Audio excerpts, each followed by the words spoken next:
Hello friends, இனி நம்ம இந்த வீடியோவில் எதை பற்றி பேச போகிறோம் அப்படின்னு பார்த்தீங்கன்னா நம்ம ஜெயிலர் 2க்கான ஷூட்டிங் பயங்கர வேகத்தில் போயிட்டுருக்க வரிசையில் நம்ம ரஜினி சார் நம்ம ஏர்போர்ட்டில் போயிட்டுருக்கிறது பயங்கரமாக வைரலாக போயிட்டுருக்கு. அண்ட் இங்கே பார்த்தீங்கன்னா நம்ம கூலி படத்துக்கான அப்டேட்ஸுக்காக ஃபேன்ஸ்லாம் பயங்கரமான வெயிட்டிங்லாம் இருக்காங்க அப்படின்னு தான் சொல்லணும்.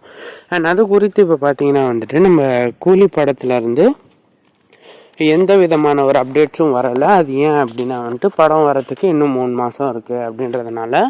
ஸோ இப்போ பார்த்தீங்கன்னா நம்ம லோகேஷ் கனகராஜ் அஃபிஷியலாக ஒரு நியூஸ் போட்டிருந்தாரு, சோஷியல் மீடியா விட்டு விலகிறேன், கூலி படம் ரிலீஸ் வரையும் அப்படின்னு சொல்லிட்டு. அண்ட் அது மட்டும் இல்லாமல் ஒரு சில பிரபலங்கள் மட்டுமே இந்த படத்தை ரஃப் காப்பி போட்டு பார்த்துட்டாங்க. அண்ட் படம் மிரட்டலாக இருக்குது அப்படின்னு சொல்லியிருக்காங்க. ஸோ இந்த படம் கண்டிப்பாக 1000 கோடி அடிக்கும் அப்படின்றது தான் கூலி டீம் எதிர்பார்த்துட்டு இருக்காங்க. அண்ட் இந்த படத்தில் நார்மலாகவே இந்த படம் ஓரளவுக்கு நல்லாயிருக்கும், கிளாஸாக இருக்கும். ஸோ இப்போ இந்த படம் எல்சியூவில் சேர்றதால இன்னும் மாசாக இருக்கும் அப்படின்னு சொல்லி கூலி தலைவரோட ஃபேன்ஸ் எல்லாருமே பயங்கர எதிர்பார்ப்பில் இருக்காங்க. ஸோ சினிமாவை பற்றி நியூஸ்லாம் தெரிஞ்சுக்கணும் அப்படின்னு நினச்சிங்கன்னா நம்ம சேனலை மறக்காமல் சப்ஸ்கிரைப் பண்ணிவிடுங்க.